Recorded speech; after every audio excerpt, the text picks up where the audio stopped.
Le Sénégal s'apprête à tourner une page de sa coopération militaire avec la France. Le départ attendu de plus de 200 militaires français stationnés à Dakar pose la question de l'avenir des bases françaises dans le pays. Cette évolution s'inscrit dans un contexte de redéfinition des relations militaires entre la France et ses partenaires africains marqué par le retrait progressif de troupes françaises d'autres pays comme le Mali et le Burkina Faso. Quelle sera la prochaine étape pour cette coopération stratégique ?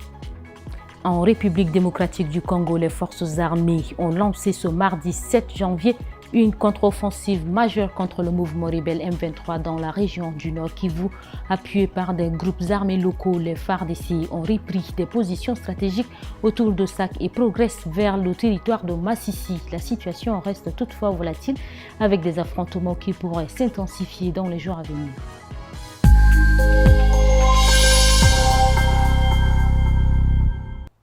Le Sénégal, tout comme le Tchad, a vivement réagi aux propos du président français Emmanuel Macron qui a affirmé entre autres que le retrait des troupes françaises était le résultat des négociations avec des différents pays du continent.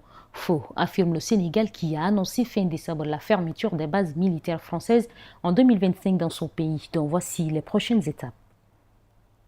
Concrètement, l'armée française a 4 emprises et un peu plus de 200 militaires français encore basés à Dakar.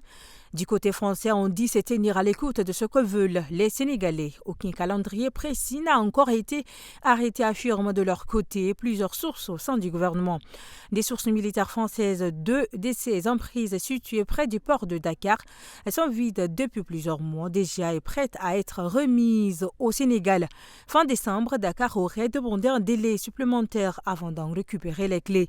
Reste la base militaire de Rufisque, en périphérique de la capitale, composée de logements avec des antennes de communication sécurisées, et la base de Ouakam en pleine ville. Un peu plus de 200 militaires français y assurent des formations avec l'armée sénégalaise et des officiers de la région. Selon des sources militaires françaises, proposition avait été faite de remettre une partie des habitations sur cette base à l'armée sénégalaise à l'été 2024 pour en faire une base franco-sénégalaise et maintenir quelques militaires français sur place. Mais rien n'a été décidé, affirme cette même source, puisqu'aucune discussion politique avec les nouvelles autorités n'a encore eu lieu sur le sujet. Au Ghana, le président John Dramani Mahama, officiellement de retour au pouvoir 8 ans après avoir été battu par Nana Akufo-Addo, il vient cette fois-ci remplacer ce dernier. L'investiture s'est déroulée hier matin à Accra, la capitale, place de l'indépendance, une cérémonie qui a rassemblé plusieurs milliers de soutiens du nouveau dirigeant du pays, ainsi que 18 chefs d'État venus du monde entier. C'est sous un soleil de plomb que des milliers de spectateurs ont acclamé après des heures d'attente l'arrivée de leur ancien et désormais nouveau président. Tour à tour, la vice-présidente Nana Jeanne Opoku-Agyeman, première femme à occuper cette fonction dans l'histoire du Ghana, puis le vainqueur de l'élection du 7 décembre, John Dramani Mahama, ont tous deux prêté serment sous le regard de la présidente de la Cour suprême. C'est en suivi la toute première prise de parole du chef de l'État nouvellement investi. En discours sous forme de passation, John Dramani Mahama soulignant qu'ainsi même, il y a 8 ans, c'est lui qui confiait les clés du pays à Nana Akufo-Addo. Le président Mahama a ensuite présenté les priorités de son mandat à venir, parmi lesquelles le rétablissement de la stabilité économique du Ghana et la lutte contre la corruption au pouvoir. La cérémonie s'est achevée par la prise de parole d'un autre président, celui du Nigeria. Aux côtés des 17 autres chefs d'État à avoir fait le déplacement, Bola Tinubu occupait, lui, la place d'invité d'honneur.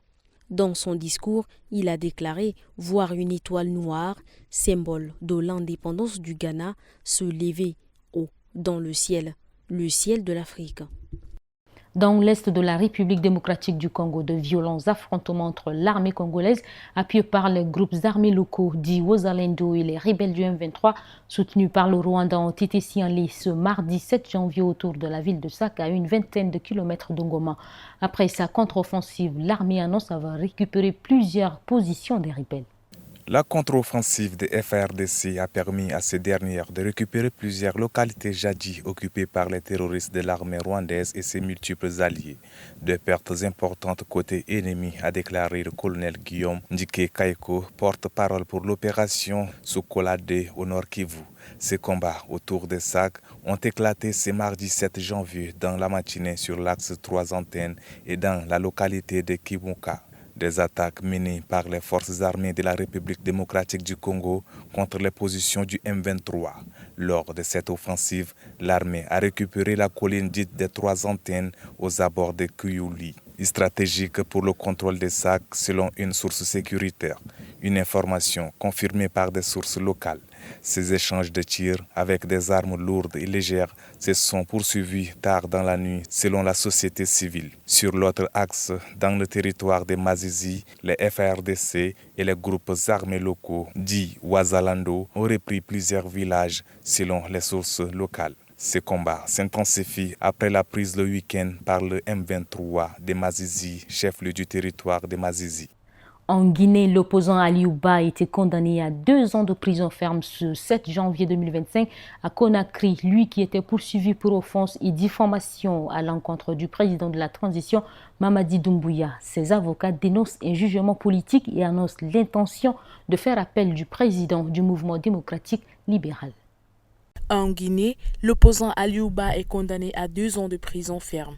Le président du parti Modèle était ce 7 janvier 2025 au tribunal de première instance de Kaloum à Conakry où il était poursuivi pour offense et diffamation à l'encontre du président de la transition, Mamadi Doumbouya. Ses avocats dénoncent un jugement politique.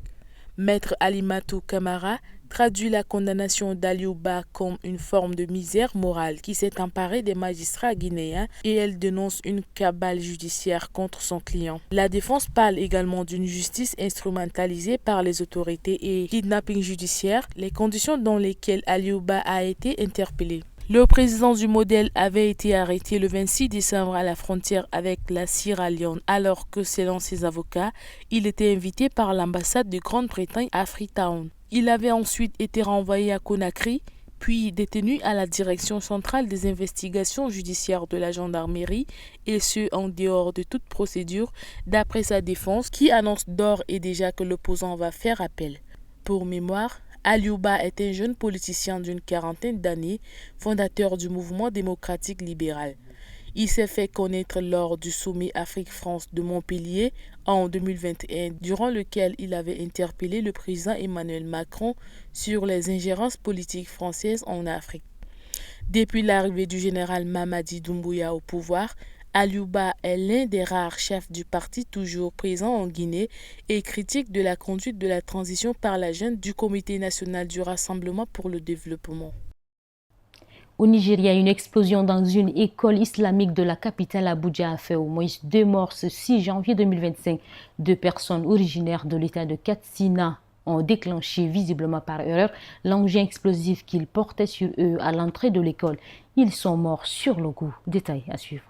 L'unité de déminage de la police nigériane a confirmé que l'explosion survenue dans une école islamique de la grande banlieue d'Abuja, capitale du Nigeria, a été causée par un engin explosif. Celui-ci aurait été amené à l'intérieur de l'école par une personne venue de l'état de Katsina. Selon la police, il s'agissait d'un homme qui aurait alors déclenché par erreur l'engin qu'il portait sur lui. 2 personnes ont perdu la vie selon la police.